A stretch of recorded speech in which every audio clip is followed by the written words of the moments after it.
Ladies and gentlemen, it's our pleasure tonight to introduce you all to a colorful character, another fellow from Georgia. Ladies and gentlemen, Triple P, Philip Polk Palmer. Philip, thanks for coming into Three Beers at Race tonight. Tommy, thank you for having me. By the way, do you go by Tom or Tommy?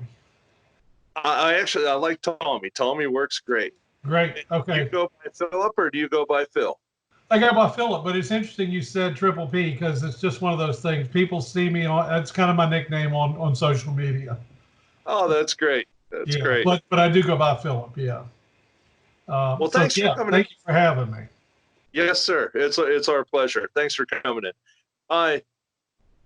With your work and your research and what you do, I know you're a guy that's heavy into tree structure. Tree structure is the thing that fascinates me the most out of everything, and I'm just dying to know, have you come up with any definitive ideas of what it means or what the purpose is of tree structure? No. So, I mean, honestly, obviously, I contemplate it, but it's just, the other day I was out in one of my research areas, my main one here, the Savannah area, and this thing that I was looking at, I mean, on the one hand, there were parts of it that seemed kind of chaotic, but obviously there are parts that seemed just so perfectly. And I looked at the overall picture and I'm like, this just seems like artwork to me, It seems like maybe just one of their ways that they like to express, because, and this is just a guess, but I mean, not only, have I found now a good number of these structures, obviously, I've found just as many, if not more, of the glyphs that you find on the ground. Right. They're always beautiful. I found glyphs that they're almost rune-like, and I don't know if they're there to communicate something or just. Did you ever get into the crop circle thing? A little bit, not a lot, but a little bit. Okay. In the 90s, I really started getting into that, and I don't want to get too far off of that, but it seemed like every time somebody thought maybe they had a handle on this, because there were two guys that came forward in the early 90s saying, it was all done with a plank of wood and some rope, and they clearly showed that was the case with some of them, but they just got more and more complex. You started seeing shading in these things, and really just incredible detail. And when laid up on a grid, they were always perfect. And even the good fake ones that were designed on computers and done with a team of people didn't look so good up on a grid. But my point about that is, it almost seemed to me like these things were just here to raise our consciousness, just by making us think, what is this? We're never necessarily going to get the answer. Maybe, I don't know. And I'm not saying that the creators of these stick structures are necessarily doing that, but it really does get you thinking, and that's what's so cool. I've heard so many theories. These are things that they're using to communicate with each other. They might be literally like road markers or property signals, but I don't know. What do you think? Well, I was going to say, you're the perfect guy to talk to about this, because what I think, I've never really heard anybody else elaborate in this direction with it, but what do you think the odds are that it could be a reference to sacred geometry? Well, it's funny you say that. Not that this is exactly the same thing, but in a series of encounters I had in 2017 up in North Georgia, I got to where I was getting a lot of glyph exchanges. Okay, literally making a glyph on the ground, going out with my wife and my dog on a walk, and my son, coming back 30 minutes later, and the glyph has changed. And I'm not kidding you. And I don't have the proof. Of course, I could have made it myself. What would proof matter? I could have made the glyph myself. It changed. What's that? Where we're at right now is you and I and 90% of the people that are watching, there's nothing to prove. We're all knowers, or at a minimum believers. So we can move forward from there. So you had these glyphs that could have been made by you, but we both know they weren't. Right. Yes. Everybody knows. I mean, that's the case. Like you said, these are people that are, and then and I talked about that a little previously with Jason. If we just had a discussion that's really for the people that are beyond needing somebody to show the reality of this. Exactly. That glyph, the next time we came back from a walk, was the pi symbol, and my mind was blown. Yeah. I started it off as a triangle with a couple of weird little added things onto the end. And it just kept changing dramatically each time. And then we went on this walk down to an area where I suspect this family group was hanging out at. And when we came back, it was the pi symbol. And I just could not believe it. I did take pictures of it. This is the funniest part of this story, though. This whole experience I had on this journey up there, I'm 99% sure they took my phone, as well as a grill brush off the grill. That's awesome, man. Yeah, I remember the next morning, because I was grilling every night on the deck of this cabin that we had. And this cabin was the perfect thing, because I like going camping. My wife doesn't, So if I'm going up and kind of doing the dual thing, vacationing with wife and kid and pet, but also, the part of me that's going out researching too, I find cabins that are not surrounded by other cabins. This cabin, which sits on Highway 52 in between Ellijay and forget the other town, it'll come to me. Anyway, it's all Fort Mountain and then the Cohutta Wilderness. Well, the backyard of this cabin was Cohutta Wilderness all the way up till Tennessee, and incredible. And I had some insane experiences on that particular. That was the first time I experienced the cabin being slapped every night. Yeah. It really took me aback because I'd read about this, But yeah, so I get glyphs here now at my house, which I'm trying to see. I'm still, even though like we're talking about, we know this is a reality as much as you and I are, at least. We can argue all day whether we're real, whether quantum physics says we're a simulation, but there's a predictability about us. I can find you tomorrow on Facebook and you'll be there and all that kind of stuff. There's a predictability about these things that we know is real. But there's still, what I'm getting at is my left brain still takes over. It tries to make excuses. So I'm going in other areas and finding stuff. And now at the house I'm living in, I'm finding glyphs in the backyard. One that was literally on the concrete walk right outside the front door one day.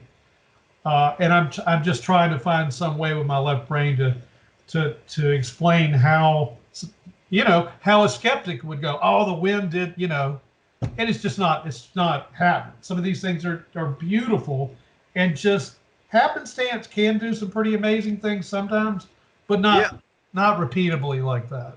Exactly. That's something very appropriate that I've heard someone describe the phenomena as lately.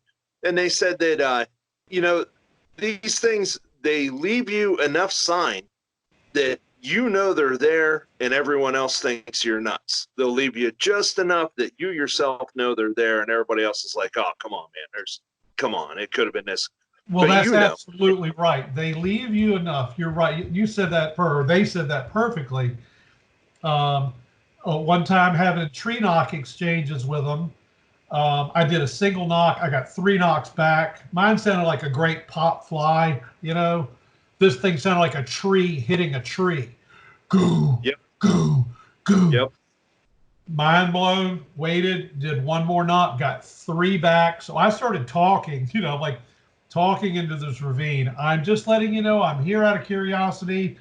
I am not trying to mess your day up. Whatever.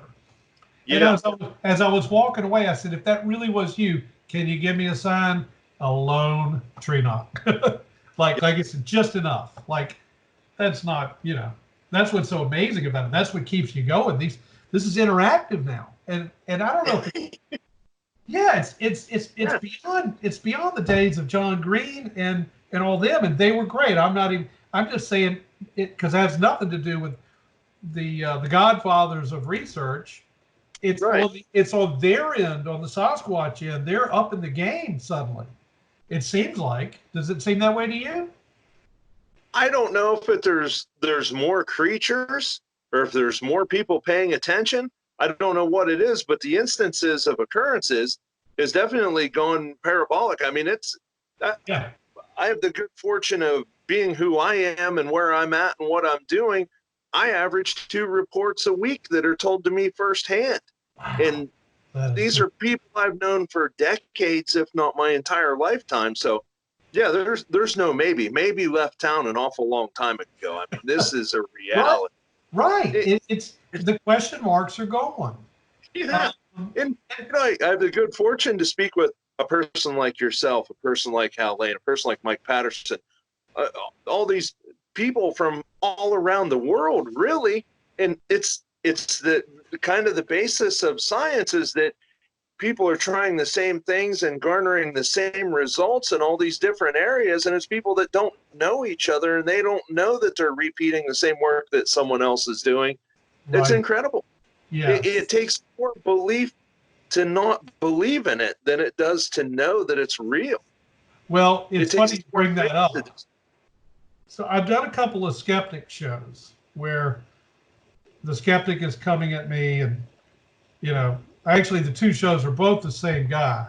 He has a podcast called The Right to Reason, and and we get along good now. We do, but you know, he really was putting the screws to me, in the first one that I did, and I told him at one point when he suggested that, like when I'm making these trips up to the mountain with the family, he goes, "Would you know, you're really into it. Your wife knows you're into it. What do you think? Maybe she paid somebody to follow y'all up there and do tree knocking?" And I'm like, "Do you know how tight my wife is with the wallet? You know, Right. you know, But it's like you said, here's going the out of kind the of thing. way to come up with, like Philip Class back in the day. Everything was swamp gas. It's like this is ridiculous. Okay, you can't call blue, red, and green lights on an oscillating machine swamp Yeah. gas. Right. Right.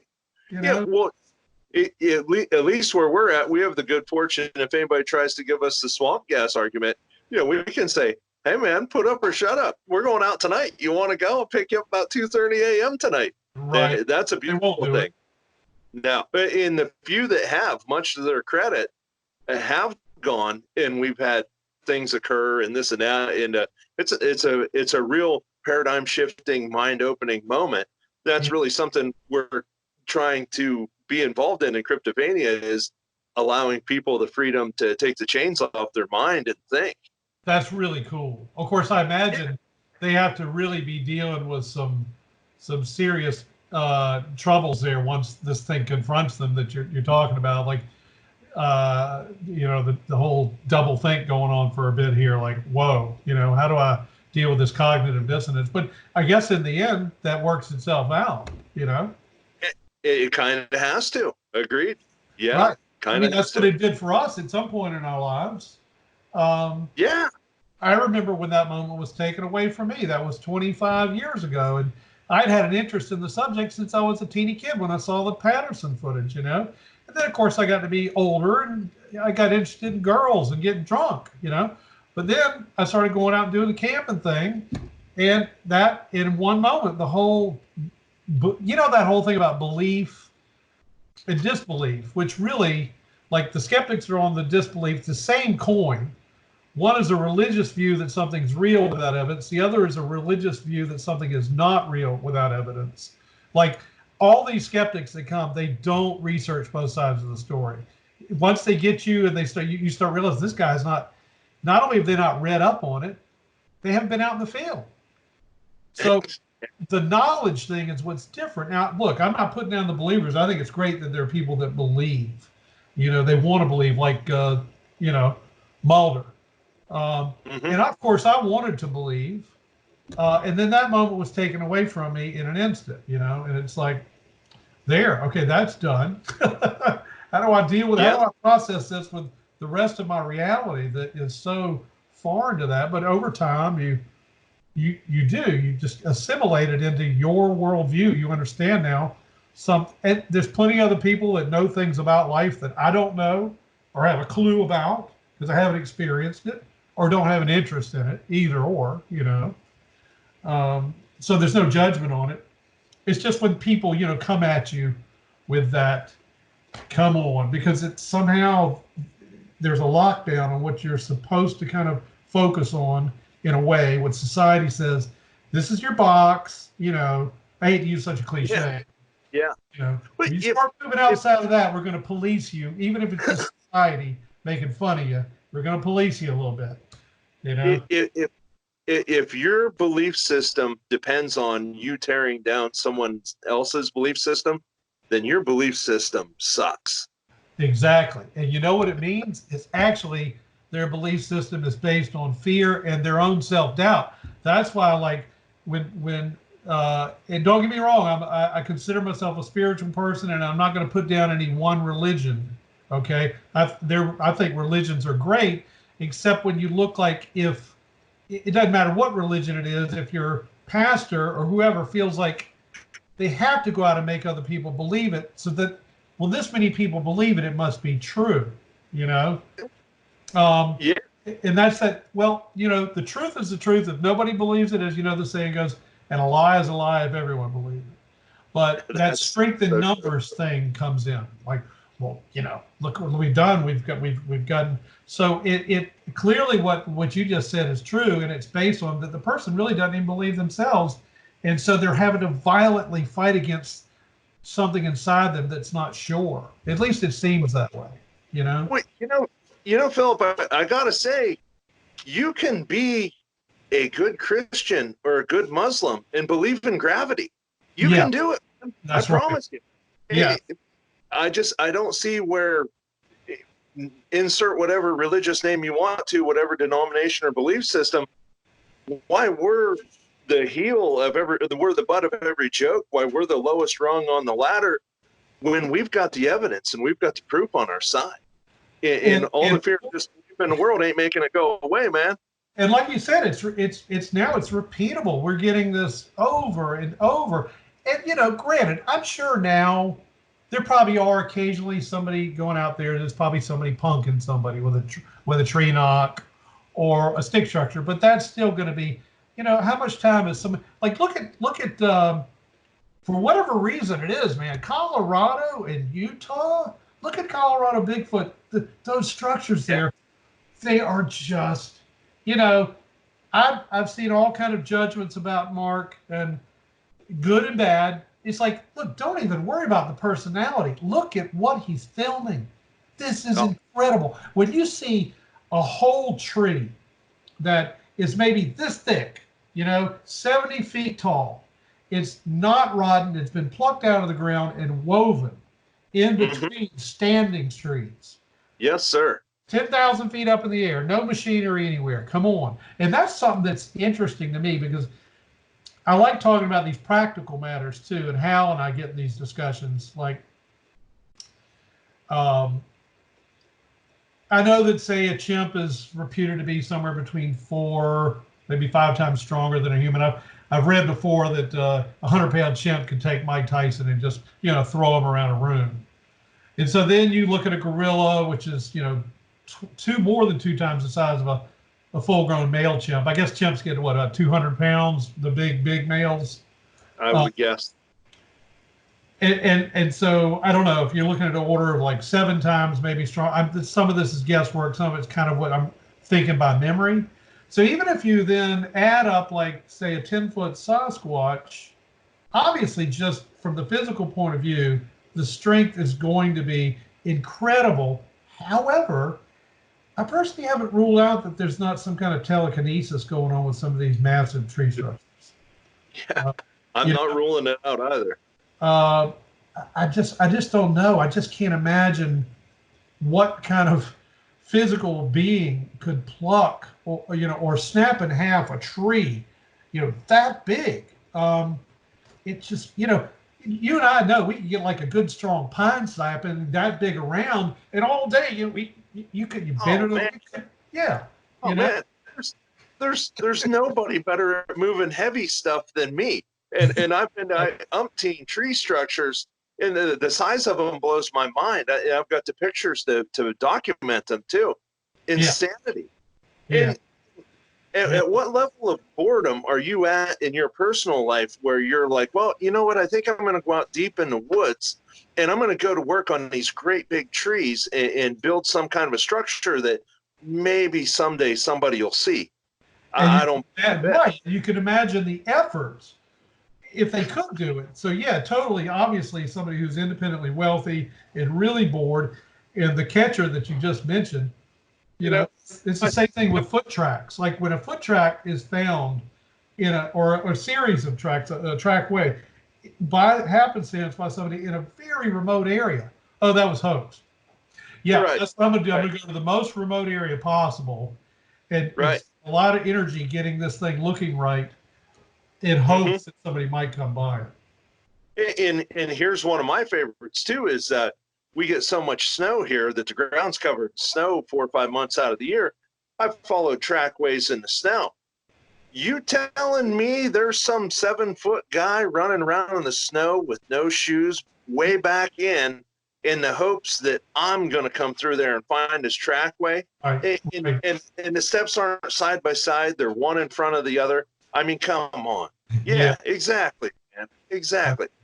So on that note, and I hate to tread over it, but you just aroused my curiosity, because a pretty well-known researcher just got into a pretty big argument with me that went to private messages about 2 weeks ago about the pattern. Nice. So I have to ask, he came on my thread, which was fine. I always welcome debate. It got pretty heated. I managed to keep it calm, but you know, it is still by a lot of people's. That's the thing. When people look at the Patterson footage and somebody comes along and says it's fake, and they might not even offer a really good reason, there are still, unfortunately, a fair amount of believers. It's like that's their holy grail. And if the Patterson footage is fake, it's like, we don't need the Patterson footage. It's really cool, but we don't need it. But that recently, what's that guy from Vermont, Christopher Noel? Yep. Put together an excellent little video that combines some of M.K. Davis's work along with Thinker Thunker. And to me, it's like, you know, we're always talking about needing DNA. But to be honest, once Thinker Thunker overlaid, because you're just used to looking at this humanoid shape with hair on it and hearing the skeptics go, man in a suit. When he put a pair of pants on that thing and a shirt tucked in, you see how freakish the proportions are. You really see. Yeah. And that's it. You know? If there's one person in this whole field that I do not want to debate or argue with, it's Thinker Thunker. That guy's very impressive. His work is outstanding, among the best, if not the best. Yeah, he had this nailed on. Like, so on the one hand, and we're not talking about, because as you already discussed, we know about its existence. So now we're just discussing the Patterson, whether Roger Patterson really caught one unawares or whatever happened. I've heard many storylines there too, but as I'm sure you have. But when you think of the fact that I think for people to reach like a height of 7'4" or something like that is 1 in 100 million. So I would say I have a friend that's 7'3", and I've never in my life have I seen anyone that's you start crowding 7 foot. That is exactly. I mean, that's turn your head. The players, they get up to 6'10" commonly. After that, it really shaves off quick when you've got the 7'5" guy. So we're at 320 something million maybe now. If just in this country, in '67, let's just hazard it was 200, and it's probably less than 250 million. So let's say you're right. To find the guy that's around 7'5". I've heard estimates as low as 6.5 feet for her and as high as 8 feet. I think that National Geographic film put her at between 7'6" and 8". If you, the one where Bill Munns did all the work and Meldrum. And then, so you've already got somebody freakishly tall, and then you've got even more freakishly proportions. You're able to get them in a suit and a muscle suit, and somehow that muscle suit back in 1967 has to show flexion and contraction. It's just like, come on. You know what, Phil? In as long as you have an unlimited budget and unlimited time, and you're the best costume person in the world, and you're going to put all this together, and you're going to figure out a way to make the footprints sink further than the horse's hoof prints do. Yes. You know what else we should do? Let's make it a female. Let's make it a female with visible breasts. That way, it'll be even harder to do. Yes. Yes. It takes more effort to not believe than it does to believe. Right. Well, I'll tell you, one of the things for me, whether no matter what the subject is, and this is probably a terrible yardstick for anybody else to use, but when I look for, like particularly whether it's a person's description of something, whether we're dealing with some kind of situation they face, I often look for the absurd. Like for instance, in Whitley Strieber's, one of his descriptions in that first book of his, Communion, where I read it. Okay, so he's in one of those instances where he's on the table naked, and he perceives one of the beings as female for some reason and dominant. She's the one doing this mental communication with him, and he's terrified. He's utter fear. You know, he's just become a ball of fear. And he communicated, I don't know if he vocalized it or just communicated it telepathically, you know, you have no right to do this to me. And so the answer back was, oh, but we do, which that alone is so chilling. But they then communicated to him, what could we do to make this less traumatic for you? And his automatic response was the most bizarre thing in the world. You could let me smell you. To which they obliged. And I think it's been since that book came out that I read it, but I recall him describing them as smelling like slightly burnt cardboard. And it eased his fears. That is, I would never include it. I mean, whether it really happened to him or not is one thing, but I am convinced that he firmly believes in his mind that it did. I would never include such an absurd detail. And the reason I kind of point that out is I find some of M.K. Davis's work to be fascinating, and you've probably seen where he's found what appears to be on Patty a lanyard going around her shoulder. And at certain points in the movement, even though the lanyard goes from this shoulder over, if it is indeed a lanyard, whatever might be slung on it, it must be kind of small, but you do at certain points in her movement see something there. It could be an artifact. If you're looking for the counterpoint to that, though, there are reports of Squatches wearing clothes, and if they're wearing clothes, why couldn't one be wearing a lanyard? Yes. There's a woman, I think she was in Texas, that I don't know if she was on, I don't forget what show, but this particular one that had habituated her property, I think it was the same one, she had seen wearing a very undersized, like flannel shirt. Like maybe he got it off a clothesline or something. A friend of mine that I did this conference with back in October, I had just befriended her then, a little beforehand. She claims to have been right up to a male that clearly had some kind of tattooing on his nose. So that kind of stuff is just, that's the really juicy stuff to me. It's like, yeah, you're dealing with culture, you know? You can't rule out anything. And I don't know where you stand on this, but I have a feeling we agree on this. Monkeys don't weave, in the words of Mike Patterson. And there's communication, there's community, there's hierarchy, there's all these things. Yes. And yes, you know, the great apes and such, they will have a touch of that. But I gotta say, on some level, these are people.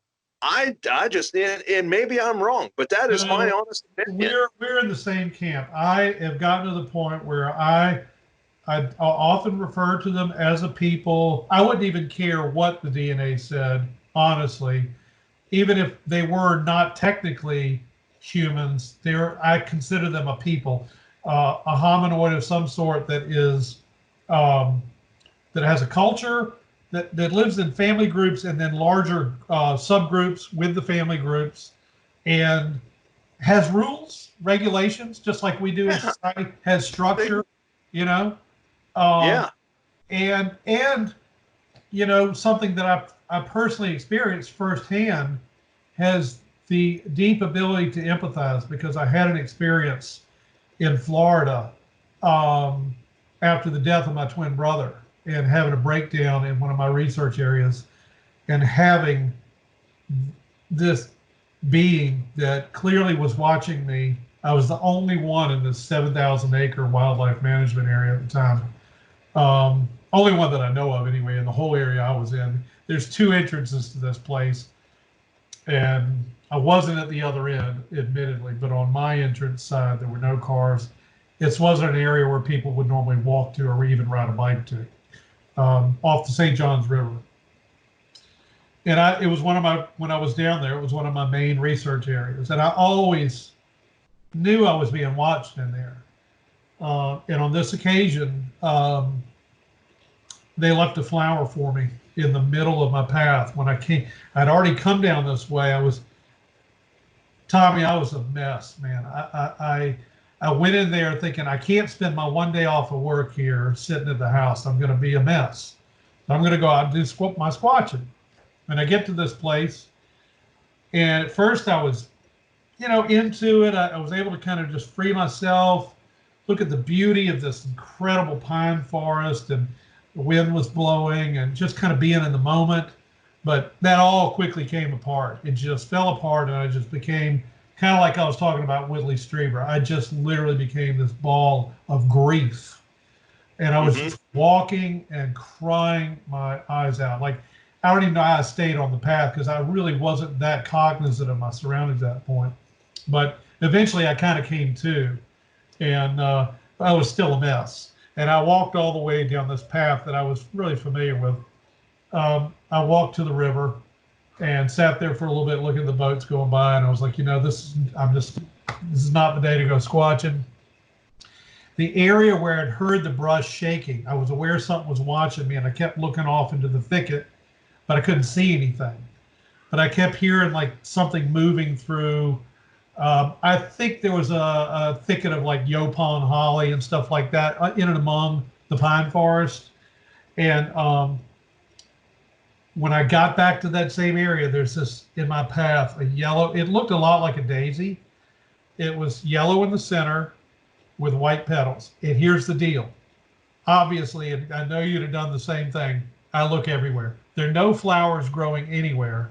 I look off the road. It's kind of like a service road. It's not really a path. It's a dirt service road. I look off into the thicket, I don't see any flowers. And this thing was plump. This is in the Florida heat. And when I was a kid, I used to pick weeds all the time. I don't know why.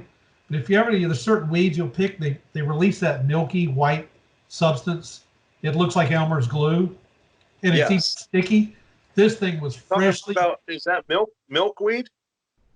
Well, sounds like milkweed. This was coming out of the green stem on the flower, and it was freshly bleeding this milk stuff. And the flower was plump. By the time I got to the car, which would have been another 30 minutes, the flower was completely wilted. And I knew it wasn't even. It was just a knowing. That knowing, like. Yes. These things were watching me. They saw my grief, and they knew I had to come back this way, put a flower in the road, And to me, it's like, look, I'm not saying some of them can't be dangerous, If they're a people, we're a people. We're particularly ornery species. They have a pretty bad track record. I bet you anything, their track record overall is way better than ours. Sure, there could be a few loose cannons, or who knows, maybe they're males that get booted out of the group and aren't that good at making a living, so they resort to less than favorable behaviors, But for the most part, like that just was like, wow. I just couldn't believe it. I started crying again, obviously, but I thanked him. I said, "Thank you. I can't believe this," and That, that really that's sealed the deal for me. that's a very special flower. Yeah. It like you said, there are people, and that's what I was, obviously I know, you're going to be familiar with the whole Sierra Nevada thing. And that's when I first got familiar with, aside from the Patterson film, was my father had the book about that on our bookshelf. And I was a little kid. Of course, when I was a kid, I'd just go look at the pictures. But then a little later, I started reading the book, and we all know the sounds now, the Sierra sounds. Of course, I'm going to go. I'm going to finally. I'm going to do it. I'm going to buy them from Moorhead, because from what I understand, there's 40 hours worth of sounds. We're getting like 15 minutes on YouTube. Yeah. Which is that's mind blowing enough. The Samurai Chatter is just mind blowing. I think Ron Moorhead is probably the most underappreciated, least respected person in the whole thing. Like, yeah, you're right. I mean, he's a pioneer. I mean, that's like in the early 70s or something. And I mean, can you imagine having the intestinal fortitude that those guys had to hang out there and be yelling back and forth? There was no television shows. There was not a community. Those guys were the Lone Rangers, them and a handful of other people. And brave boys, I will tell you. They hiked in 8 miles up the Sierra Nevada on with mules with their stuff. And I remember they were doing this every year. And one of those years, because I guess a few people started talking about it, that's how Al Berry got involved. He was a skeptical journalist. But one year they brought up one of the guy's friends, and this guy was supposed to be tough cowboy stuff. Nothing scared him. They carried him out the next day. He was crying like a baby the first night, and they had to carry him out. Which that probably would have been me, These rough cowboys.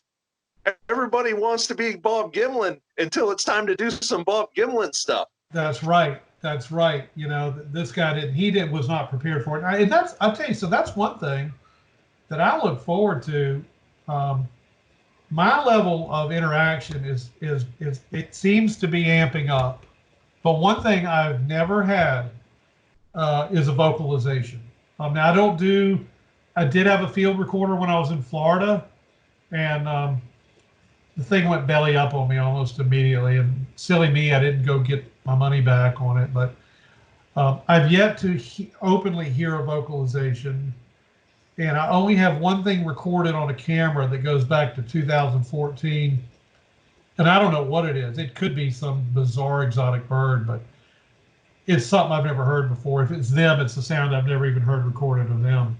But so I look forward to hopefully being able to move into a place sooner or later where there's an openness enough for them to do some communicating.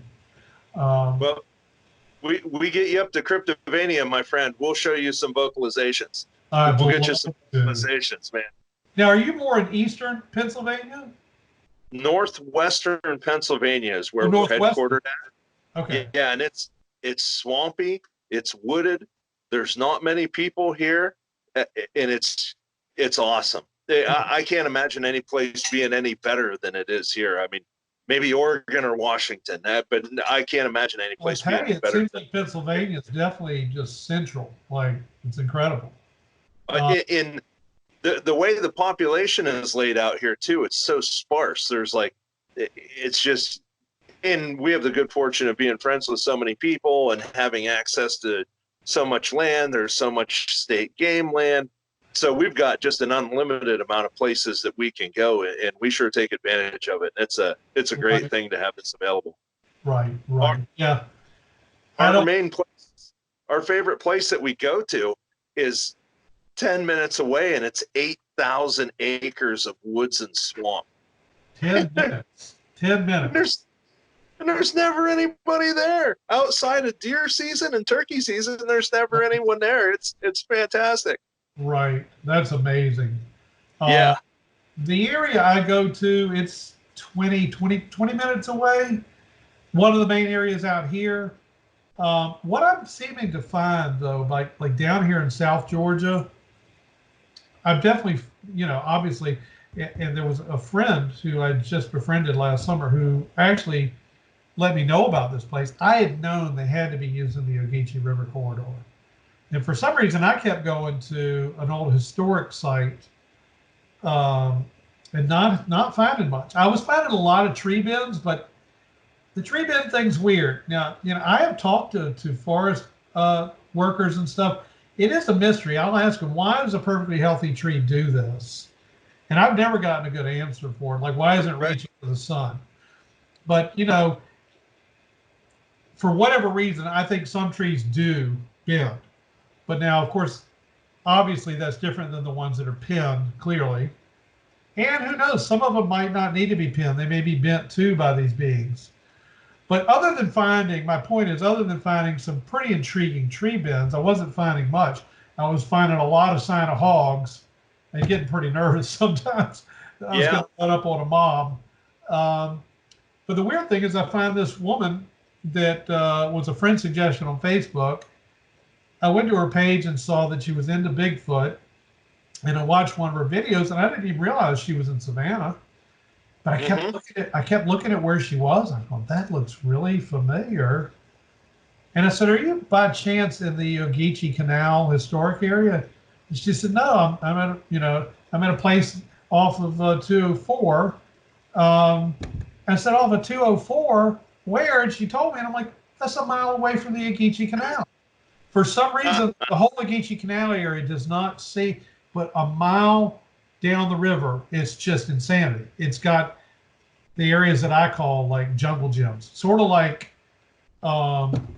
what you probably see where you are and what I see in Colorado Bigfoot's findings, but just not that scale, like not trees like this, but a lot of pine trees this big and smaller, just wrapped, turned, X's, pyramids,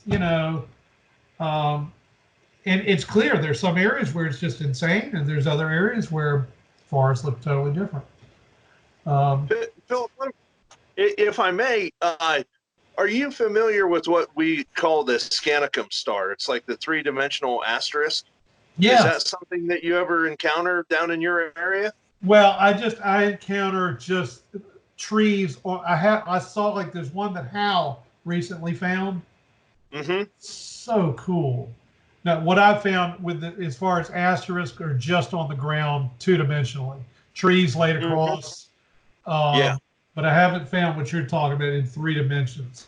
So cool. And my bigger point, sometimes I get a little long-winded and I lose myself, is that in comparison to North Georgia and North Carolina, which I try to make as many forays up there as I can. And this gets to another point if we have time to, that I'll touch on in a minute. Sure. They're more subtle down here for whatever reason. They are not as. They're Southerners. They're Southerners. I don't want to use a word like brash, but when I go into the mountains, they are not so shy. Now, like I said, I haven't heard the vocalizations, but I've had a massive tree pushed down right near me. Tree knock exchanges constantly. I've had rocks thrown at me up there. Glyph exchanges, and they don't seem that they're obviously some degree of timid. That's just their nature. They're not going to, hey, get the good picture, but the tree peak and all that. Down here, I don't know what it is, but there's clearly a difference. There's enough there to show you they're there, and they do stuff this may sound a little weird, and I don't want to sound egotistical, but I think since I'm probably one of only 2 people going into those woods, those particular woods I'm talking about, looking for them, they're interacting with me and they're actually leaving things for me to find, I couldn't agree with you more. I find that in areas that I go to, the more I go there, it seems like the easier it gets. It's like you're building a relationship with the creatures or the people or whatever you want to call them in a given area. Right. Repeatability. You're going out the same spot. They're getting familiar with you. It's on their terms, of course, which is how it works. Yeah. So when I brought up the mountains, Hal and I constantly talk about this thing, and I am going to, for argument's sake, we're going to rule out the multi-dimensional, interdimensional possibility, because I don't rule out anything. But if we throw that into the mix, all bets are off. And what I'm getting into is the numbers game. So I hear, some, in my opinion, and I'm curious about your opinion, and I want to get your opinion. I hear these what appear to me to be absurdly low numbers. These figures for just say continental United States. What's the rough number you think of a breeding population of these beings? At the very least, we accept that they're a people, and they do seem to have some heightened sensory ability, clearly, and they are like forest ninjas. There's no doubt about that. But just keeping the woo out, just for argument's sake, that this physical being breeding. What do you think? Do you have a? Yeah, actually, I put some thought into this. My guess is somewhere around 100,000. Okay, so you're more in, relatively, you're more in the ballpark that Hal and myself would be at. Like when I hear these like numbers like thrown out like 6,000. So if there's 6,000 in the United States, and I've kind of done some math on this, like dude, there's 6,000 in Western Pennsylvania. Yeah. All right. So one, and I'm not going to name names, but another famous researcher who I respect, but threw out this number that there's 300 in Washington State. Okay. So I said, okay, and Washington State is way bigger than Georgia. It's got way more forests than Georgia. It clearly has more reported sightings. But for argument's sake, if there's 300 in Washington, let's attach that number to Georgia. Now, I'm going to do some things that wouldn't be realistic, but just for argument's sake. So Georgia has a little over 150 counties. I think it has 159. It's got the most counties of any state in the U.S. So let's just round it to 150. So and let's say that they were divided up amongst all the counties. That's 2 beings per county. The smallest county in Georgia is 120 square miles. What if you just dropped them off in parachutes in 2 different spots with no walkie-talkies or anything and said, find each other, And bear in mind, we're trying to find it, and they're trying not to be found too much. 2 beings per county, and some of the counties are as big as 800 square miles. That's just absurd. It's absurd. Yeah. There's almost, like, if you're in Appalachia or if you're in the Pacific Northwest, which I've never been there, but it's basically a rainforest. If you're in any kind of boreal or rainforest or Appalachian terrain, I couldn't disagree with that more. Yes. And no one can prove one way or the other, but I couldn't disagree with that more. Right. If you go more than 100 yards from any given roadway or walkway in a forest, which my state is nothing but forest, with the exception of Philadelphia and Pittsburgh, right, there's never anybody there. And if you give the heightened abilities of locomotion and sensory perception and all that sort, I couldn't disagree more. But that's fine, to each their own. Everyone's. I just like it. It just defies logic. Like, how do you arrive at that number? I know a lot of these researchers think there's not enough to sustain them. I'm like, you just don't know what is edible in the forest. Okay. Well, here's 2 things I want to touch on with you. Number 1 is, if you have extremely long arms and an adult male is somewhere around 10 foot tall and they can reach over their head, you're talking about grazing at a level in the forest that nothing else can graze at. So every day is a smorgasbord. Yeah. So, and the other thing is, if you're a whitetail enthusiast and you think, well, how many baby deer does a deer have? Well, it's a very simple answer. If the food is scarce, they'll have 1. If the food is good, they'll have 2. If the food is great, they'll have 3, because that's nature's way of keeping everything even. So with the Sasquatch and their incredible abilities to graze and garner whatever kind of food that they would like to have, you can't tell me that there's just a couple of them out there and they're just barely holding on. There's no way. Right.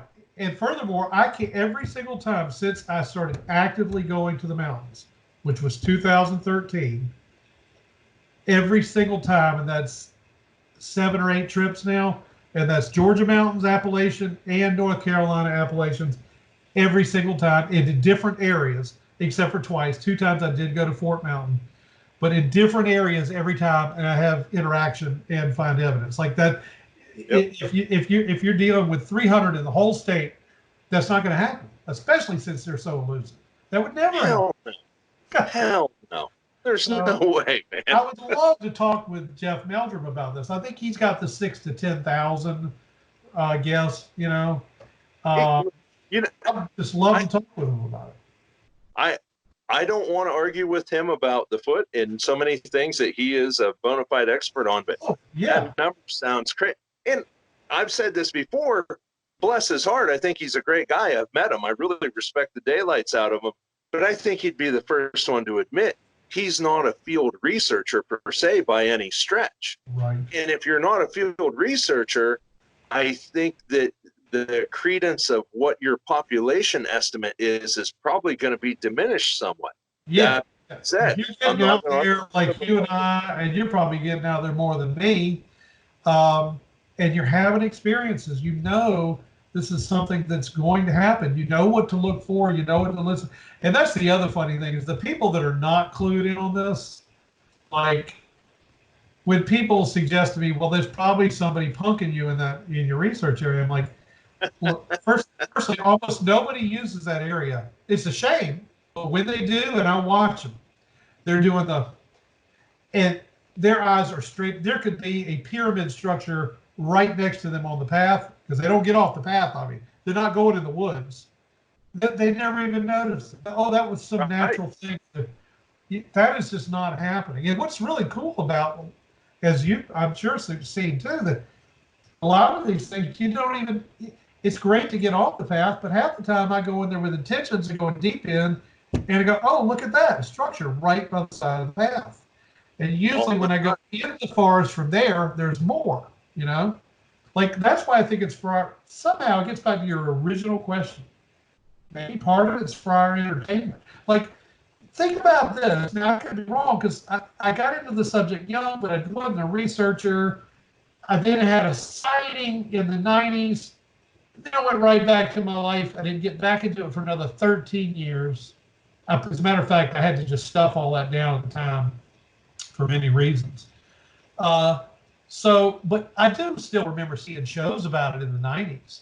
And I don't ever remember tree structures being people would occasionally find what they thought was a bedding, like, a circular area of, pine boughs or palm leaves. And I'm wondering if the tree structure thing is something like the crop circles where it's ramping up to the numbers of them. You had that news report from New Mexico where they're saying, keep an eye out for whoever's doing this. It's a fire hazard. It's like their tree structures are making the news. You know? I just don't remember anybody reporting on the structures and I could be wrong. It could just because we've got the internet now. Everybody's in there with a camera and they're seeing the things that were always there. I don't know for sure. They're only going to keep the lid on this so long. I mean, the truth's going to make itself known. Technology where it's at, and everybody with a phone, everybody with trail cameras, it's only a matter of time. The truth is going to get out. Well, I'll tell you, that's kind of what got me back into it. So I'm on the internet like 2008. That was when the Rick Dyer hoax came out. And that intrigued me. Just hoaxers intrigue me to begin with. They really do. Rick Dyer is an interesting psychological study. And for those that don't know, this is the Bigfoot in the freezer. The Bigfoot in the freezer and everything he's done since. There was the body he was parading around, kind of like the Minnesota Iceman.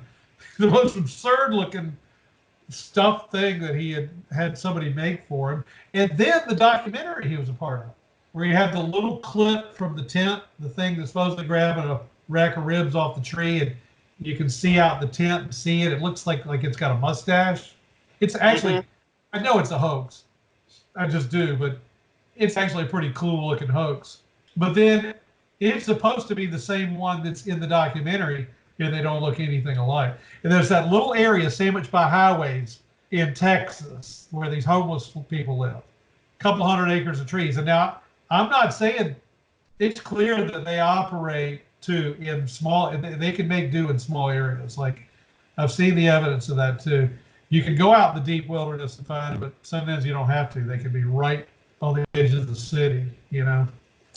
But my point is, that's what kind of, I was at the computer and my twin brother calls me up. He's like, you got to get, the news is saying there's a Bigfoot. They found one finally in Georgia, you know. So I got online immediately. I was like, oh God.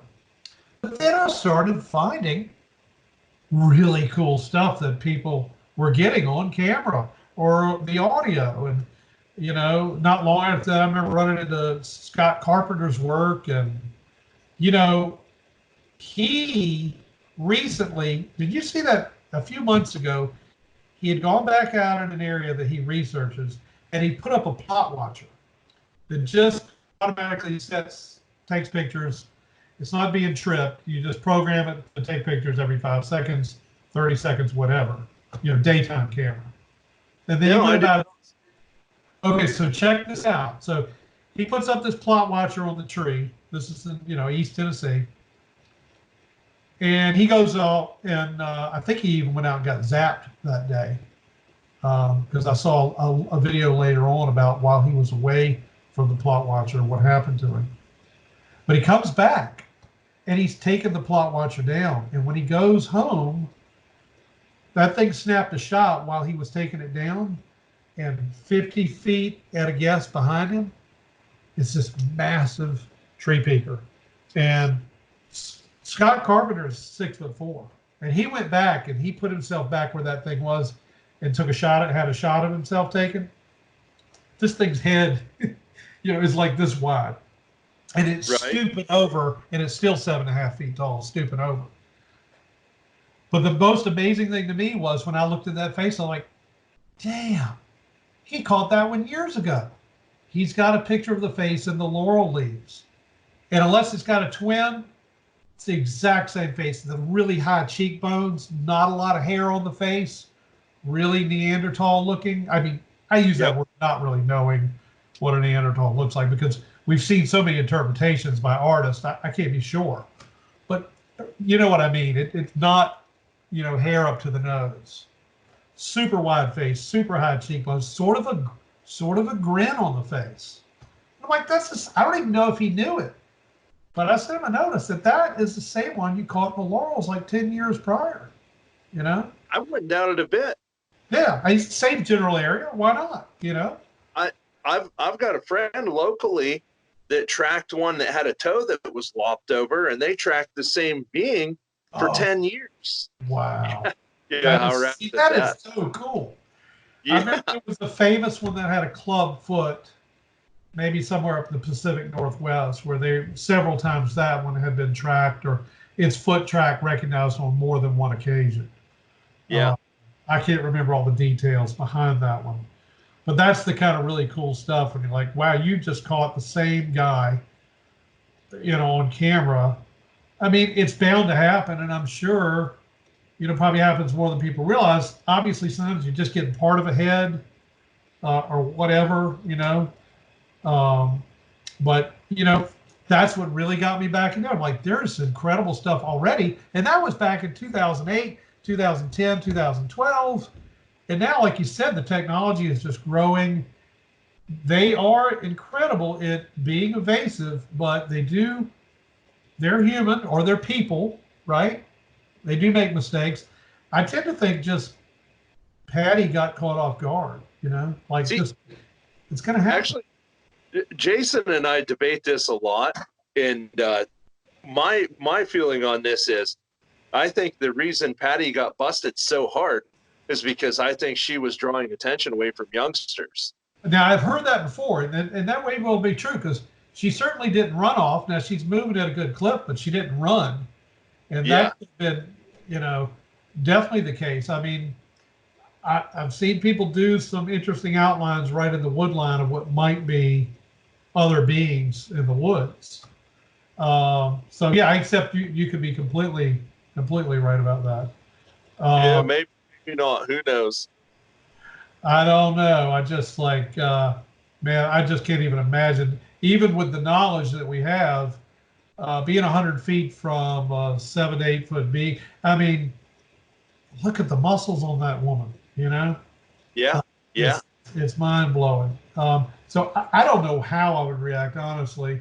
I have moved from when I had my sighting, it was at a rough distance of 40 feet, give or take. I was in a canoe. It was just in the water and moving on to land to get away from us. I didn't feel any fear, but I can't imagine, like, you know. So I'm going to mention this because I'm not going to mention his name. But since I've been more public about this stuff on Facebook, and as you said, you've got people constantly coming to you every week. I'm occasionally getting people private messaging me with their stories that their circumstances, they just won't go there with their friends or family. Totally understand. And this guy's a huge hunter, big gun buff, um, and believe he lives in North Carolina. But he went hunting. I believe this was in Virginia. He had a spot in Virginia he'd go to, and he had a fully automatic rifle with him. I don't know what it was, um, but he had shot a deer and he was following the trail, and he came up to it, and there's this 8+ foot being that scooped the deer up. It was a buck, threw it over its shoulder, and just looked at him with the most angry, almost hateful look. Like, who knows? They might have been saying, I don't like you scaring my prey, and this is the cost. You know what I mean? You know what it reminds me of? Did you ever see the movie Fridays? Fridays, Yeah. I Remember did when so long ago. Debo comes riding up the street on his bicycle and he comes up and he takes everybody's money and their gold chain? My money. That's the way Bigfoot acts when he takes people's deer. Thanks for the deer. See ya. Right. And he was, beside himself in fear. And he said, I can only tell you this. I could never say this to my friends, and he does want to talk to me on the phone someday about it. He's still not quite even comfortable enough to do that, but he said he's never gone back to that area. And that's one thing. Now, I have seen sign of it down here. I have seen deer kills, sometimes right off the road, but sometimes in the woods with the leg snapped, and all the marrow and blood gone out of the legs, and sometimes eviscerated on the bottom. These aren't poachers. They're not taking the head and the racks. They're not taking the back straps. You know what I mean? And these aren't target animals. I know they're poachers that will even shoot little bambies just target practicing. These don't have those indications. And once again, like the pine tree, I've taken a full-grown deer leg bone that's, about that big around for a buck, maybe at the back. You can't snap that shit as hard as hell, you know? Um, so I've seen that sign. So I know for sure that is on the menu. I don't know if, that's something I don't know about. Is meat the bigger part of it? Seems like to me it would be whatever's available, more in terms of the vegetation, berries, even bark, grasses, leaves that are edible. But I don't know. I mean, maybe different regions is different, Um, there's a nomadic tribe of people that live up in, like in the tundra, like Mongolia, northeast Mongolia, and all they do is herd and raise reindeer. They used to just follow the reindeer. Now they raise them and farm them, even though they're nomadic and on the move. And that's all they eat. Like we always hear about, oh, you've got to have a diet of this, and this. The deer eat lichen that they get from under the snow, and these people eat deer meat, and that's all they eat, and they are perfectly healthy, So I find that fascinating. And so there can easily be examples of a big range of, depending on where they live, what they're eating, That's something Hal and I also talk about. Something I found curious about people with sightings that have seen them take a deer down is the first thing they do is yank the liver and eat the liver. And lo and behold, the liver's the healthiest organ in the animal. It's the most nutritious. Yes. Mommy dearest, eat your liver. Who was that guy? Was it JC Johnson? You just reminded me of something. Did you ever see that video where he, God rest his soul, um, he was part of that Crypto Four Corners group I'm and not had familiar. studied. Okay, you see a lot of pictures of him with like gun belts on him and automatic weaponry and knives and all that. And Oh, he's the big guy with the headband on. yeah, he had Okay. done. I think he'd studied the whole the Skinwalker Ranch.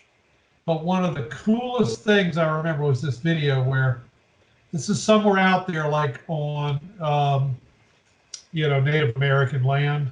I don't remember what state it was in. Somewhere out west. He comes up. There's this massive PVC pipe that's about that big around. At a guess, I would think probably about that thick. It's at least 20 feet long. And what had happened was, we might as well just say what it was. I'm not going to say something. I'm certain a Sasquatch either chased this skunk into the pipe or knew it was in the pipe. And the pipe was laying actually somewhere alongside this farm, because this was a big farm field. It picked up the pipe and dropped it in the middle of the field. And you got to get this, man. And you couldn't stretch your arms this wide. It punched a hole in the PVC with one arm and a hole in the other with the other arm, and apparently trapped this thing and got it out. You could see the blood on where it had punched, and it had pulled out its scent glands. They found the skunk minus the scent glands. Oh my gosh! Like, is that what they're doing when they smell the actual? Because I get that skunk smell a lot. I really do, and it'll just come on. And I know sometimes it could be fox piss or the deer glands, but there are times when I know it's something else. But are they masking themselves, or can they produce that? Well, I used to have one of the best dogs I ever had in my life. I had an Australian Blue Heeler, and one of the things it would do is anytime there was anything it smelled bad, it would get on its back and roll in it, and it was like a show of dominance or a Yes, or to hide from potential prey. Yeah, who knows? Yeah, so I had my dog Douglas. He was, we Googled him. He was clearly a spaniel, but he also looked a lot like a border collie. And we Googled border collie spaniel mix. It was him to a T. I'm not a hunter, but he's definitely had more of the bird dog in him. He pointed automatically. Guy was always chasing deer. But we have these crab boils down here. And I remember one time we just took the crab shells and dumped them into the back part of the yard, not even thinking. 3 days later, I let him out in the backyard, man, and he went and just had a field day rolling around those. Comes running up to me. 3-4 baths later, and he still smelled like rotten crab. But they do that. You're right. So Yeah. I just thought that was a really intriguing story. I mean, I'm not ruling out that they don't produce them. They clearly must produce them, because those aren't the only smells. I mean, there are even people who've described actually fairly pleasing scents coming off of them at times. So I don't know, but I mean, this thing, like that pipe had to be that thick, that PVC plastic. Bam, bam. I used to work in a factory where we made those pipes at, and yeah, those are tough. Those are tough. I'll dig it up after this some point tonight, and I'll send it to you, because it's a really great. Cool. I guess it's been about 2 years since he passed away, but he did some great research. And I tell you, that Skinwalker Ranch, maybe we could do that on another interview. I don't know how familiar you are with that, but that is like just one of the most bizarre places in the United States. And I can't help think there's a combination of Indian hoodoo and government conspiracy going on with that one, I don't know if there's any difference between the two. It really makes you wonder the further you get into it. Yeah. Well, Philip, that's a great place to wrap her up at tonight. I've got to tell you, this was really an enlightening, informative, and wonderful conversation with you. I'm so glad I had the opportunity to talk with you tonight. I wish you continued success. I hope if you ever have time again, I'd love to have you back on Cryptovania. We'd love to talk with you again, man. Well, Tommy, thank you so much. It's been my pleasure to talk with you, and informative on my end from you as well. And I want to thank Jason, the both of you. I think you all got a great operation going, and I, hope to one day be able to take you up and get up to Pennsylvania with you and see what you got going on up there. But we'll definitely do another one of these. Give it some Yes, time. sir. And I just want to thank you again. I appreciate it. Philip, please, if you're anywhere within 5 hours of here, please let us know you're going to be around. We'd love to meet you in person, man. It was really great. Thanks so much. Have a great night. Be well, my friend. Take care. Have a good weekend. Bye-bye.